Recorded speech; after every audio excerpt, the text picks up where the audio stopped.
Hey, welcome back, guys. Back to the channel. We're here in the fun house. It's going to be our last time in this location, but don't you worry. I'll still be here every week, giving you guys exactly what you want. Lots of good content. Yeah, 'cause that's what I do for you guys. Okay, now that that's taken care of. Quick couple shout outs. Press Player Streaming was on there not too long ago with Alan and Chantel doing a 80s trivia night. Jeopardy style. Oh, you know who won. This guy. Right here. Was there any doubt? No, never. And then also to All Things Star Wars The Escape Pod. Brady and Don. Hilarious. I was on their channel last week doing a evolution of Batman. Something I have a little bit of knowledge of. Just a little bit. Such fun. So I'm going to leave links to both their channels down below in the description. And let's get started. So for our Keep Talking segment today, I've explained it on other channels, but I'm going to explain it here a little bit. Just kind of how stuttering works. Or in cases, doesn't work for normal talking people. What really happens is my brain moves way faster than the muscles in my vocal cords can process. So when the signal from my brain to the muscles in my vocal cords gets sent, there's a short circuit because it's moving so quickly. Thus, my larynx, my vocal cords, don't open and close as freely. Thus, air can't pass through as smoothly.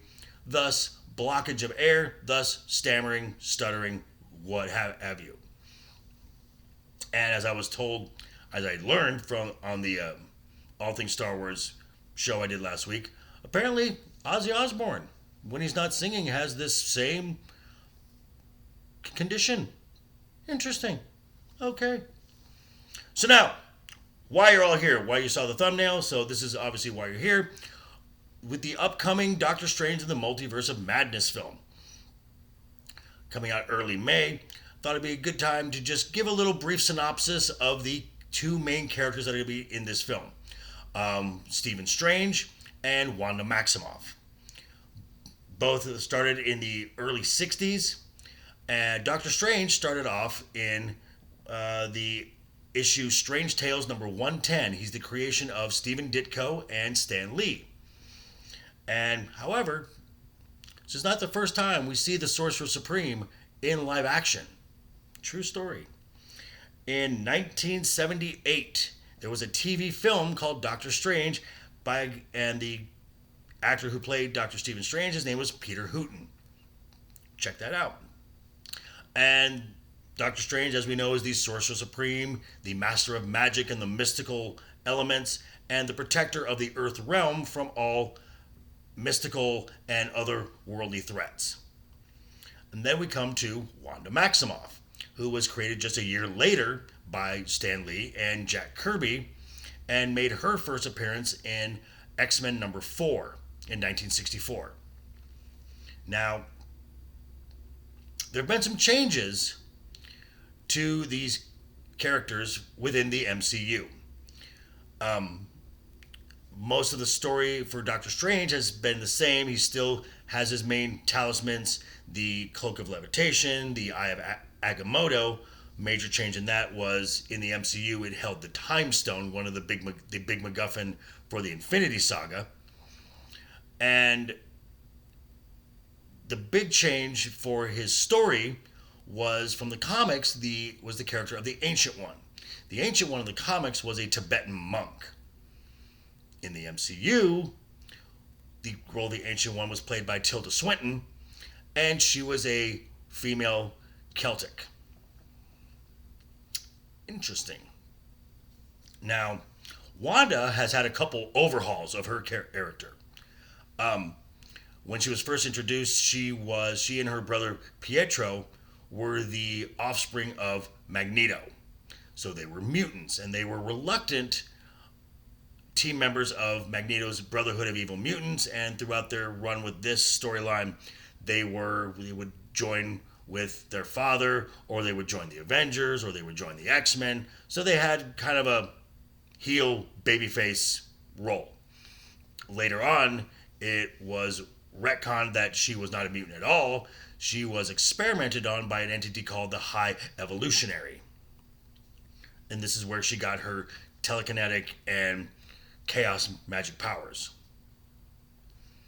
In the MCU, when we first saw her was at the end credit scene of the 2014 film Captain America and the Winter Soldier. It was a Hydra base that had been doing experiments on the people of Sokovia, of which Wanda and her brother were one of them. They were the two survivors of these experiments by using the Mind Stone, and the Mind Stone had unleashed her latent telekinetic and chaos magic powers that she had been born with she had just been born with them. So, why these changes? Well, there's a couple reasons. The change for Doctor Strange, especially with the Ancient One, was to get it past the censors of a certain political party of a certain country. There's no other reason. That's exactly why. But most of the story has kind of been the same with Doctor Strange. For Wanda, the big change was I'm going to say it's because of the 25% rule. Now, what the 25% rule is when studios make changes to established characters for the purposes of marketing. Now, 25% is really an arbitrary number because there's really no way to quantify an idea, but they'll make just enough changes to where it's almost a completely original character. In this case with Wanda, she is completely different from how Stan Lee and Jack Kirby envisioned her from the start. So, for all intents and purposes, in the MCU, Wanda Maximoff is a completely original character. So, and as far as this going forward in the upcoming film, the film, as we all know, the film got pushed back, as reported in the Hollywood Reporter, and I'm going to link the article down below as well. It went through about 6 weeks, 6 days a week of reshoots. Now, the official story was to include all these cameos.